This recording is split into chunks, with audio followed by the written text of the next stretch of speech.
네, 오늘 보실 말씀은 마태복음 28장 19절부터 20절까지 말씀입니다. 우리 다 같이 자리에서 일어나셔서 화면에 나오는 말씀 두 절인데요, 한 목소리로 같이 읽도록 하겠습니다. 시작.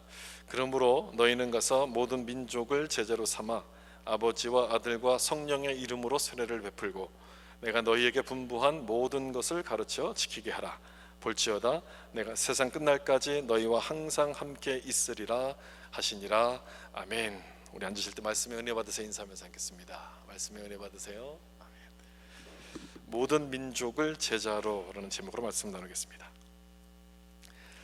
아프리카에서 사역하시는 한 선교사님이 그 오지 마을이 어떤가를 조사하기 위해서 경비행기를 타고 출발을 했습니다.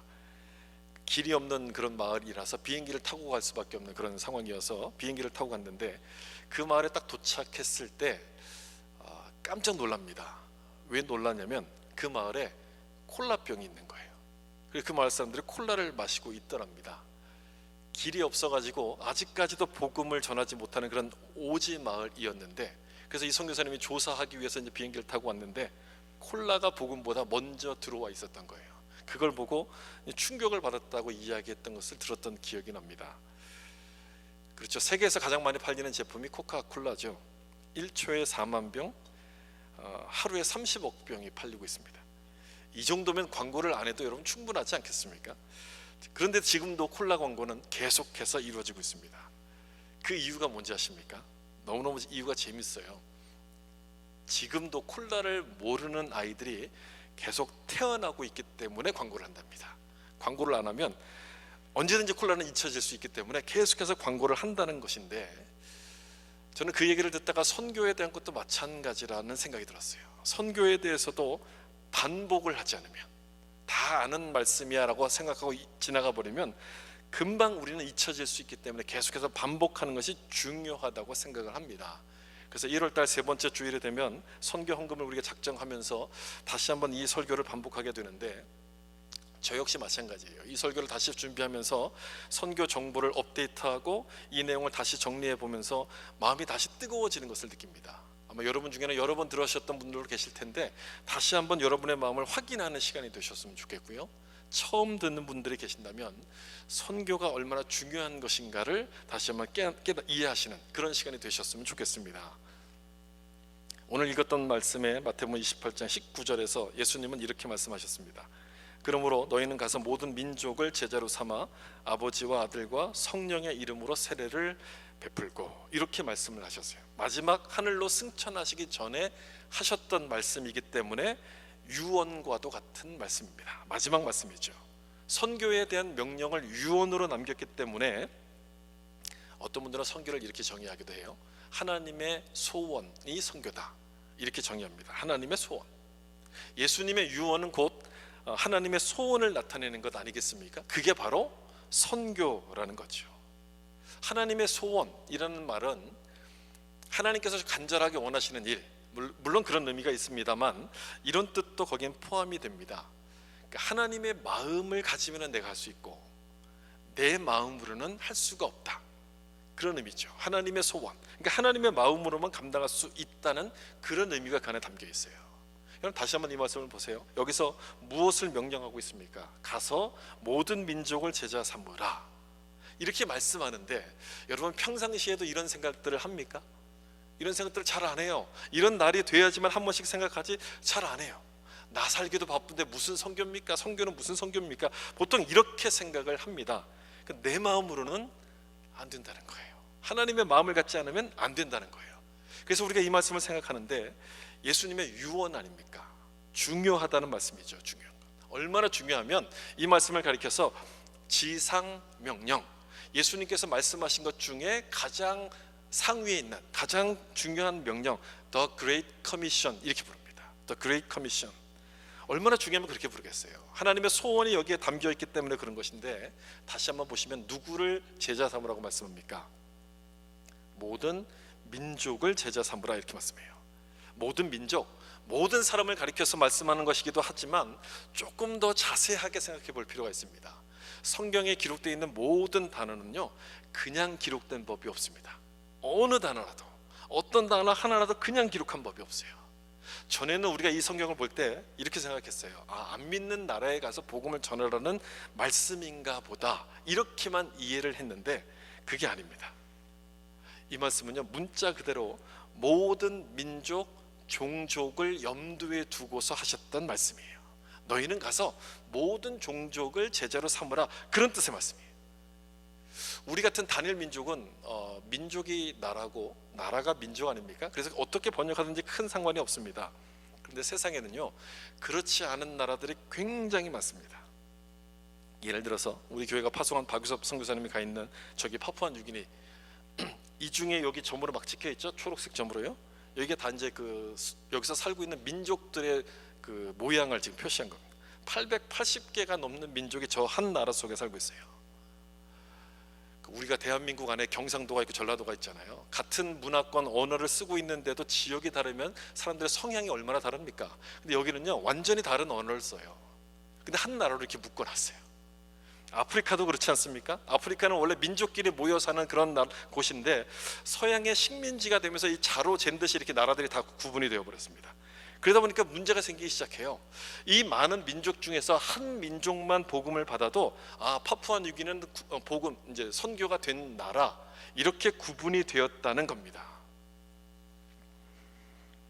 그래서 국가별로 분류하던 이 선교 정책을 아까 읽었던 그 말씀처럼 민족별로, 종족별로 바꾸기 시작했고, 미전도 종족이란 단어가 나타나게 됩니다.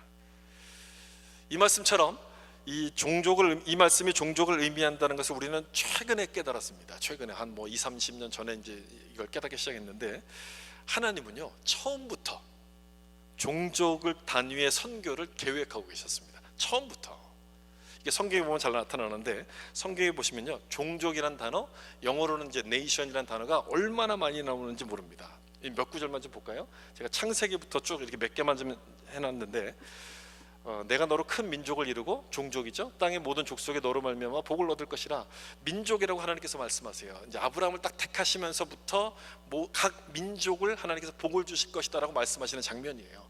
그리고 천하 만민은, 모든 민족은 그로 말미암아 복을 받게 될 것이 아니냐. 출애굽기에서도 내 이름이 온 천하에 온 민족에게 전파되게 하려 함이라, 이렇게 민족에 대해서 말씀하시고, 시편에도 내게 구하라 내가 이방 나라를 내 유업으로 주리니, 이방 나라가 모든 민족을 말하는 것이고요, 여기도 문나라가 모든 민족을 말해요. 그 다음에 구약의 마지막인 이 말락에서 말씀 보면, 만군의 여호와가 이르노라 해 뜨는 곳에서부터 해 지는 곳까지 이방 민족 중에서 내 이름이 크게 될 것이라. 구약의 창세기부터 마지막에 말라기까지 하나님은 계속 민족에 대한 말씀을 한 번도 쉬지 않고 계속 반복하십니다. 민족. 하나님의 관심이 민족이 있다는 거예요. 그러면서 신약성경 마지막 책인 요한계시록 7장 9절에 보면, 같이 한번 이 말씀 읽어볼까요? 이 일 후에 내가 보니 각 나라와 족속과 백성과 방언에서 아무도 능히 셀 수 없는 큰 무리가 나와 흰 옷을 입고 손에 종려가지를 들고 보좌 앞과 어린 양 앞에 서서, 나중에 말씀드리겠지만 우리가 천국에 가서 드리는 예배의 모습을 여기서 언급하는 거거든요. 여기도 나라와 족속과 백성과 방언, 모든 민족별로 이렇게 모인다는 거예요. 하나님의 관심은 처음부터 민족에 있었어요. 창세기부터 요한계시록까지 일관되게 종족에 대한 이야기를 해요. 모든 나라가 아니라 모든 종족을 제자로 삼는 것이 하나님의 소원이라는 것을 처음부터 말씀하고 있었어요. 따라서 이 말씀대로 모든 종족에게 복음을 우리가 전해야만 되는데, 그러려면 여러분, 세상에 얼마나 많은 종족이 있는가를 좀 아셔야 되지 않습니까? 이 세상에는 몇 개의 종족이나 있을까요?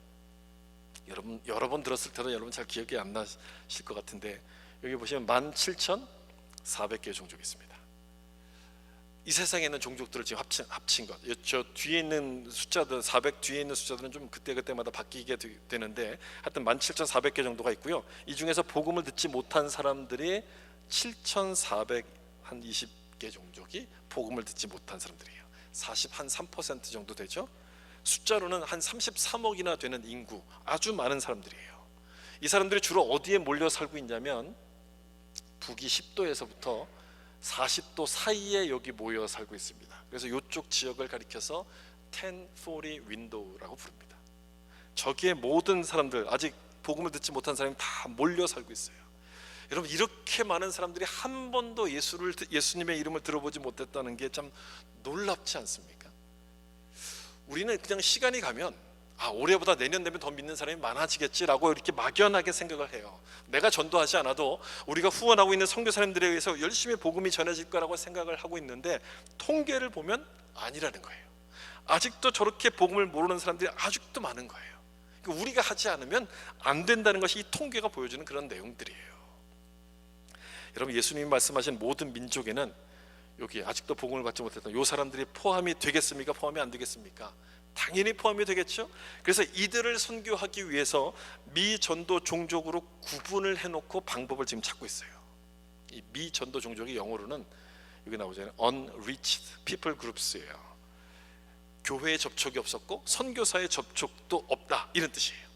이 사람들이 바로 우리가 복음을 전해야 될 최우선 대상, 모든 민족이 제자를 삼으려면 바로 이 민족들에게 복음을 전해야 돼요. 7,400개의 민족들에게, 이들에게 가서 복음을 전해야 돼요.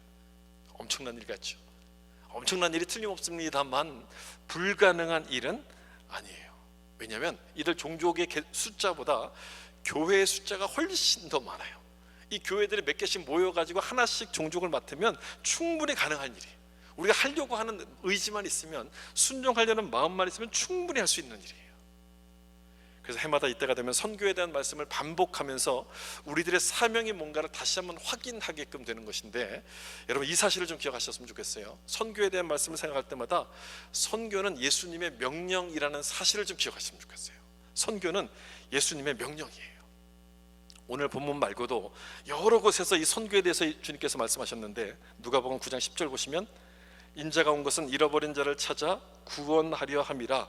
예수님께서 이 땅에 오신 목적을 여기서 설명하시는 말씀 아닙니까? 잃어버린 자를 찾으려면 어떻게 합니까? 그들에게로 가야 되는 거예요. 가야 돼. 그게 바로 여러분 선교 아니겠습니까? 예수님이 오신 목적은 선교를 위해서고, 이 목적을 위해서 제자들을 부르십니다. 그리고 이들을 보내세요. 그 다음에 나오는 요한복음 20장 21절 보시면 아버지께서 나를 보내신 것 같이 나도 너희를 보내노라. 제자들을 보낸다고 말씀하시죠. 누구에게 보내겠습니까? 아직 복음을 듣지 못한 종족들에게로 이렇게 보내신다는 뜻이에요.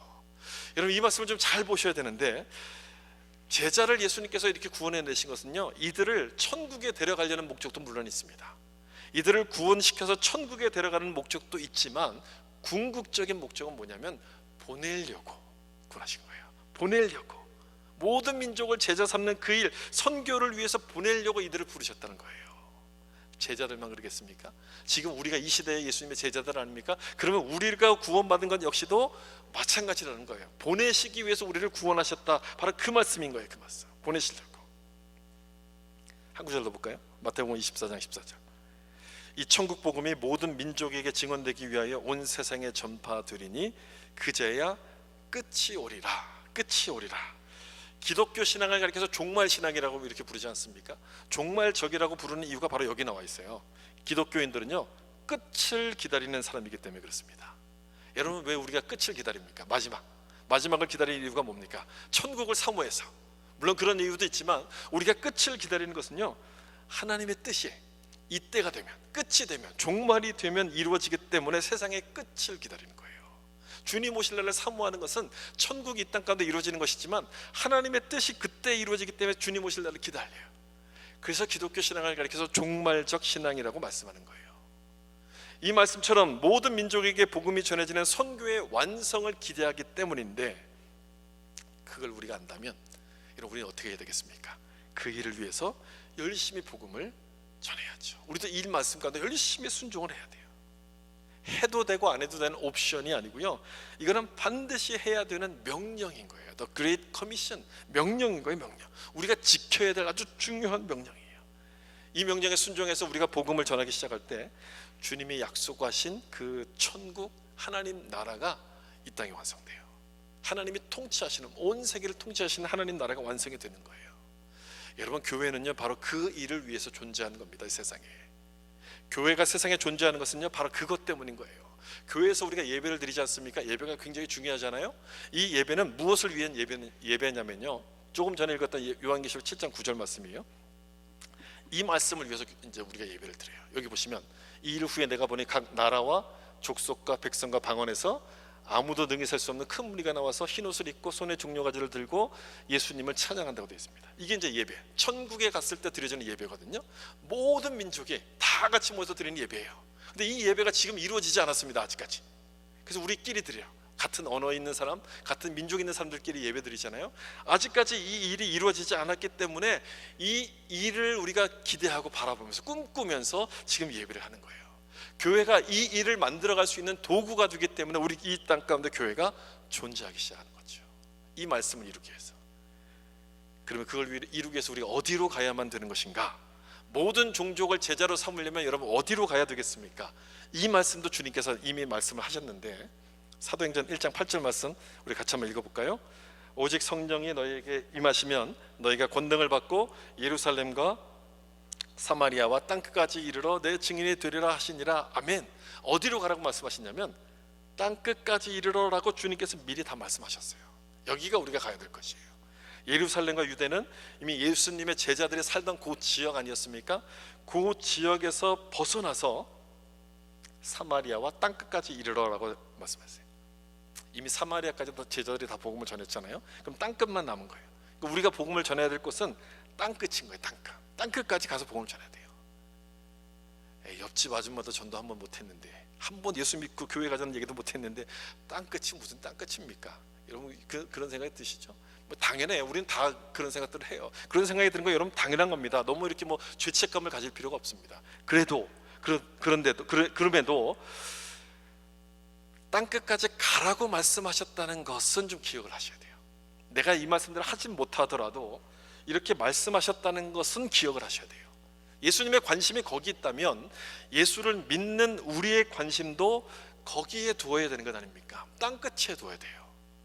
그래서 사도 바울은 어디에다 복음을 전하려고 노력을 많이 했냐면요, 스페인에다 복음을 전하려고 노력을 많이 했어요. 그 당시 사람들 머릿속에 있는 땅끝은 바로 스페인이었거든요. 그래서 물리적인 거리로 이 말씀을 이해한 거예요. 지금은 이 말씀을 영적인 의미로 해석해요. 땅끝, 그러면 이 땅의 끝이 아니라 영적인 의미로 복음으로부터 가장 멀리 떨어져 있는 사람들, 교회도 없고 선교사의 접촉도 없는 그 사람들이 바로 땅끝이고, 그들을 가리켜서 미전도 종족 이렇게 부릅니다.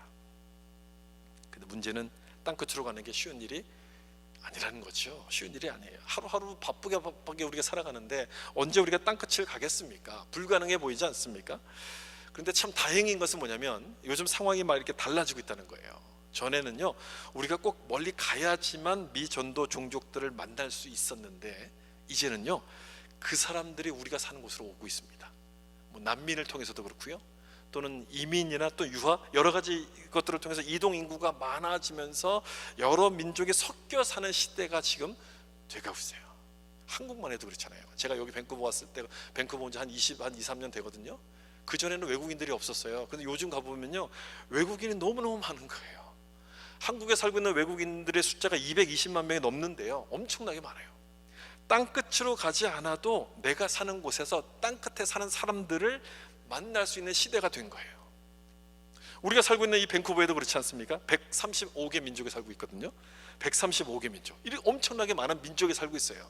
여러분, 이렇게 여러 민족이 살고 있다는 얘기는 선교적인 측면에서 보면 무슨 뜻이 될까요? 이곳이 땅끝이다, 이곳이 땅끝이다, 그런 의미가 되는 거예요. 여기서 식당 하시는 분들 얘기를 들었는데, 사람을 요즘은 구할 수가 없어가지고요, 예전에는 한국에서 오시는 분들을 이렇게 구했다가 그것도 안 돼가지고 동남아시아에서부터 사람들 데려와서 여기서 식당 일들을 이제 시킨대요. 동남아시아 쪽에 있는 사람들은요, 미전도 종족이 굉장히 많은 곳이거든요. 거기에 있는 사람을 일로 데려오는 거예요. 우리가 그곳에 가지 않아도 이제는 이곳에서 그곳 사람들을 만날 수 있는 시대가 되었다는 거예요. 따라서 내가 살고 있는 이곳이 땅끝이고 선교지가 되는 거예요. 참 다행 아닙니까, 여러분? 내가 가지 않아도, 오지로 가라고 한다면 여러분 못 가잖아요, 우리가요. 그런데 가지 않아도 여기서 그 사람들을 만날 수 있게 된 거예요. 얼마나 참 부담이 덜합니까? 내가 마음만 먹으면 언제든지 이 사람들에게 가서 복음을 전할 수 있는, 선교할 수 있는 기회가 생기고 있는 거예요. 영어를 못해서 안 되는데요, 뭐 영어 못하면 어떻습니까? 저 사람들도 못하거든요. 우리도 못하고. 못하는 사람끼리 만나다 보면 좀 통하는 게 있어요. 이게 마음만 있으면 언제든지 할 수 있어요. 전도와 선교를 헷갈려 하시는 분들이 굉장히 많아요. 이참에 좀 정리를 좀 하고 넘어가시면 좋겠어요. 전도는요, 같은 문화, 같은 언어를 가진 사람에게 복음을 전하는 것이 전도라고 하고, 선교는 문화가 다른 사람들에게 복음을 전하는 것을 선교라고 합니다. 예전에 이 개념이 나올 때, 전도란 개념이 나올 때는요, 한국에는 외국인들이 없었어요. 그래서 다른 문화 사람을 만나려면 무조건 외국에 나가야 돼요. 그래서 외국에 나가는 것을 선교라고 생각했는데, 이제는 좀 상황이 바뀌었어요. 한국에 사는데도 언어가 다르고 문화가 다른 외국인에게 복음을 전하면 선교가 되는 거예요. 이거 캐나다에서 같은 한국인이라도 캐나다에서 한국말을 못하는 사람을 만나서 우리가 복음을 전하면 그게 선교가 되는 거예요. 왜 이런 말씀을 드리냐면, 선교는 나하고 거리가 먼 거라고 생각하시는 분들이 너무 많아서 부담을 갖지 말라고 지금 드리는 말씀인 거예요. 지금 우리가 하고 있는 이 전도하는 이것을 문화가 다른 사람에게 그냥 하면 선교가 되는 것, 그런 미전도 종족들이 우리 주변에 와 있으니까 우리가 마음만 먹으면 언제든지 할 수 있다는 것을 지금 말씀드리고 싶은 거예요. 그래도 어려우면 좀 다른 방법이 있습니다. 그 사람들을 돕는 선교사님들을 위해서 선교 헌금으로 돕거나, 아니면 그들을 위해서 기도하는 거예요. 기도하는 거예요.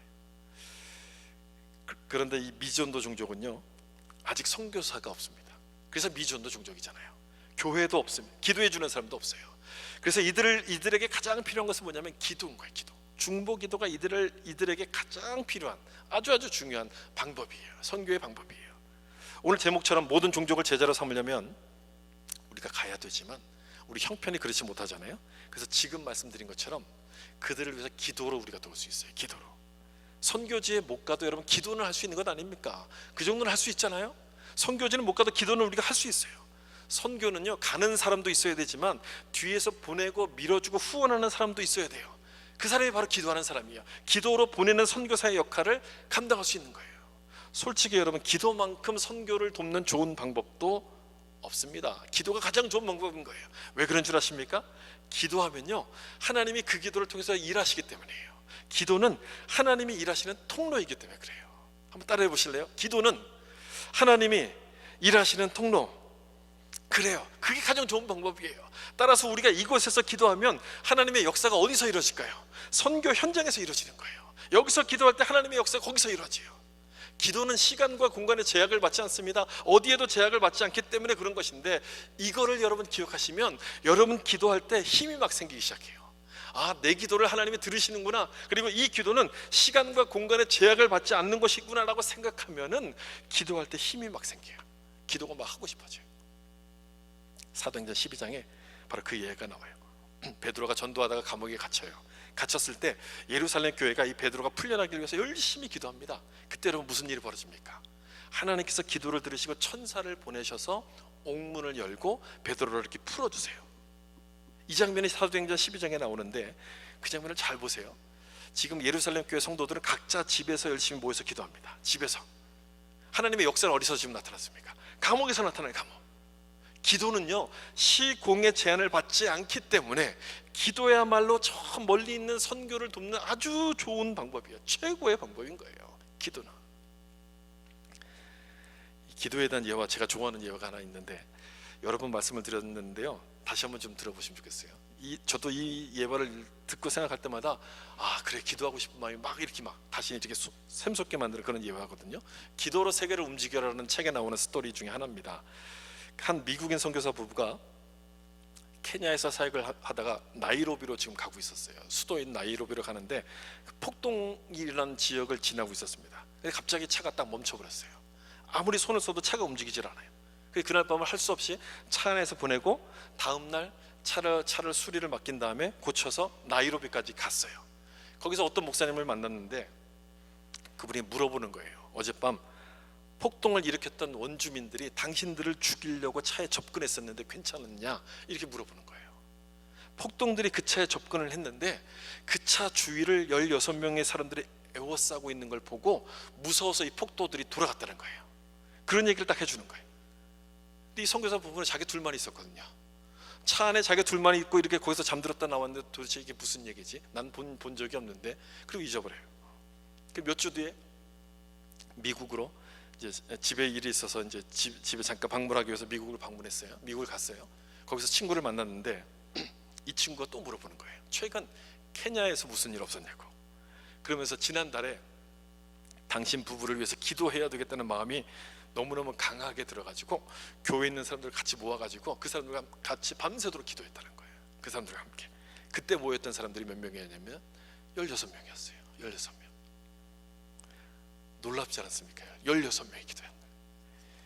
좀 놀라시는 표정 좀 주시면 아주 좋을 것 같은데 16명이었어요. 저는 이 얘기를 알고 또 알고 다 아는 내용인데도 생각할 때마다 읽을 때마다 막 감동이 많이 돼요. 기도가 여러분 그런 거예요. 그런 거. 기도가 이런 방법, 하나님이 일하시는 방법이기 때문에 여기서 우리가 기도하면요, 그 기도를 들으시고 하나님께서 선교 현장에서 응답하시는 거예요. 믿으십니까? 이걸 믿고서 선교지에 못 가는 대신 열심히 기도로 도우셔야 돼요. 열심히 기도하셔야 돼요. 우리가 기도할 때 하나님께서 그들의 민족, 하나님께서 역사하셔서 그들의 민족을 구원할 준비를 하시기 때문입니다. 그래서 우리는 예배 시간마다 대표 기도할 때 미전도 종족을 위해서 기도하는 거죠. 하나님께서 이들의 이름을 잊어버리시면 안 되니까 계속 기억해 주시라고, 이 민족을 기억해 주시라고 계속 기도하는 거예요. 앞에서 미전도 종족의 숫자가 7,400여 개라고 말씀을 드리지 않았습니까? 이 중에서 복음을 전하려고 준비를 하고 있는 그런 사람들이 있어요. 그런 종족들도 있지만 그 중에 절반 이상은 아무런 준비도 없습니다. 그냥 이렇게 이제 방치되어 있는 그런 상황이에요. 이들이 가장 시급하게 기도해야 될 그런 민족들인 거죠. 이 사람들에 대한 정부는 여기 조슈아 프로젝트 단댓이라는 곳에서 아주 가장 좋은, 가장 많은 정보를 제공하고 있습니다. 여기 가면 매일 기도해야 될 사람들을 앱으로 보내주기도 하고요, 여러 가지 내용들이 굉장히 많아요. 여러분 보시면 굉장히 도움이 될 만한 내용들이 많습니다. 기도에 대한 정보를 주는데 이런 민족들에 대해서 관심을 갖고 계속해서 기도하기로 내가 결정하는 것을 가리켜서 종족 입양이라고 부릅니다. 세상에 있는 모든 교회가 정말 하나의 민족을 영적 자녀로 내가 입양하고 기도하기 시작한다면 모든 민족을 제자로 삼는 그 일은 속히 이루어질 거예요. 속히. 그래서 우리는 2008년부터 세계의 미전도 종족을 입양해서 예배 시간마다 이들을 위해서 기도하고 있습니다. 여기는 모로코에 있는 알제리인, 프랑스에 있는 샤비아인, 터키에 있는 아제리인. 같은 민족도 또 여러 가지 나라들에 막 퍼져 살고 있어요. 그런데 우리는 요 세 사람들만 선택했어요. 대표 시간에 이들의 이름을 위해서 기도한다는 얘기는요, 상징적인 의미예요. 우리가 기억하고서 이들을 기도한다는 그런 상징적인 의미가 있는데, 열심히 기도한 결과 요만큼의 변화가 있어요. 요만큼. 작년과 재작년에는 코비드 때문에 전혀 아무런 변화가 없었는데요, 처음과 비교해 보면 요만큼의 변화가 있는데 어디서 나타나냐면 성경의 번역이에요. 여기는 성경이 다 번역됐어요. 여기는 부분적으로 번역됐어요. 여기는 신약만 번역이 됐어요.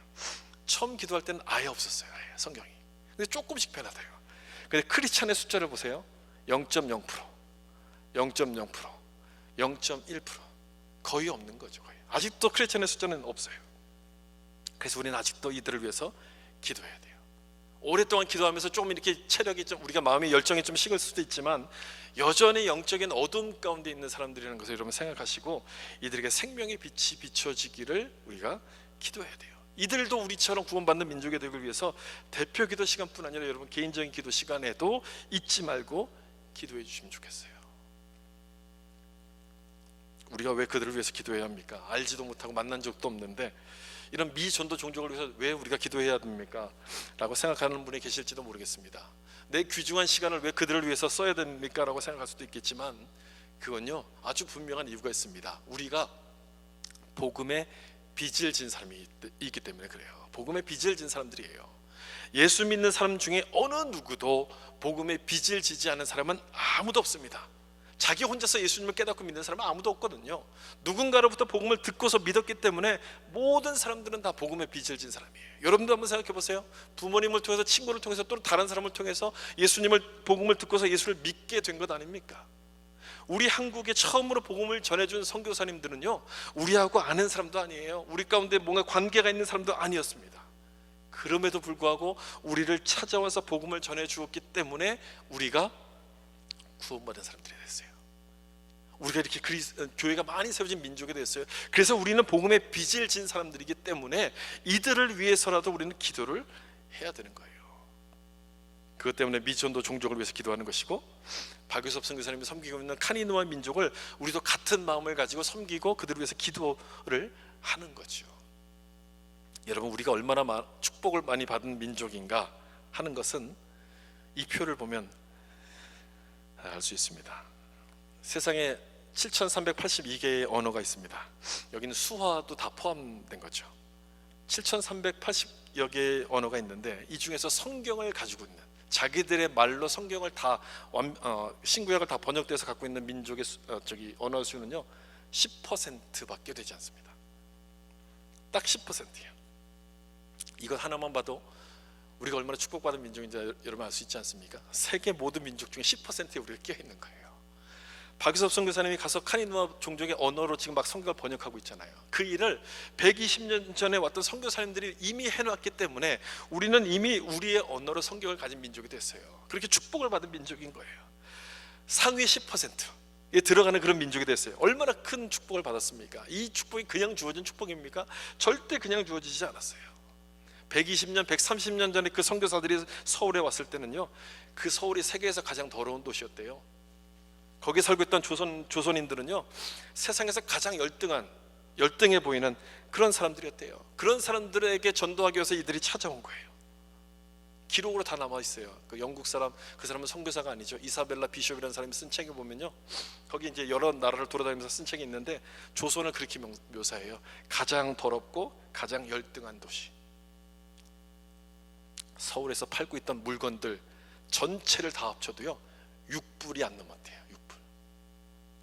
그렇게 못 사는 나라였어요. 우리가 그런 모습으로 살던 우리가 복음을 받고 10% 안에 드는 그런 나라가 됐어요. 여러분, 얼마나 큰 축복이에요. 기적과도 같은 일이죠. 기적과도 같은. 그러므로 복음의 빚을 진 우리가 이 빚을 갚기 위해서 미전도 종족을 위해서 기도할 책임이 있는 거예요. 그렇게 기도하게 될 때 우리 기도를 들으시고 우리 민족과 같은 놀라운 부흥을 그 민족들에게도 주실 거라 믿습니다. 그걸 믿으시고 앞으로도 계속해서 이들의 이름을 기억하시고 부르셔서 모든 민족을 제자로 삼을 수 있는 주님의 뜻을 이루는 우리가 될 수 있기를 예수님의 이름으로 축원합니다. 기도하기 전에 여러분 주보에 보시면 선교 헌금 약정서라고 아마 들어있을 겁니다. 올 한 해 동안 우리가 선교 헌금을 위해서 제가 헌금으로 동참하겠다는 뜻에서 이제 약정서를 좀 쓰는 건데요. 거기 여러분의 이름을 적어주시고 매월 셋째 주에 선교 헌금을 내가 이렇게 하겠습니다. 나는 땅끝까지 복음을 전하라는 주님의 명령에 따라 2023년 선교 사역을 후원하기 위해서 아래와 같이 선교 헌금을 약정합니다. 선교사님에게 한 달에 한 번 짜장면 한 그릇 사드린다는 그런 심정을 갖고 하시면 좋을 것 같고요. 요즘 짜장면 값이 엄청 올랐더라고요. 짬뽕 값이 거의 20불 가까이 돼요. 예, 참 많이 올랐어요. 그걸 감안하셔서, 그리고 두 분이 가셨잖아요. 한 그릇 갖고 모자르니까 잘 감안하셔서 여러분 거기다 적어주시고 밑에 서명하시고 헌금하실 때 이거 같이 내주시면 되겠습니다. 뭐 지금 마음이 저게 아신 분은 나중에 천천히 하셔도 되니까 생각하신 다음에 하시면 되겠습니다. 같이 한번 기도하겠습니다.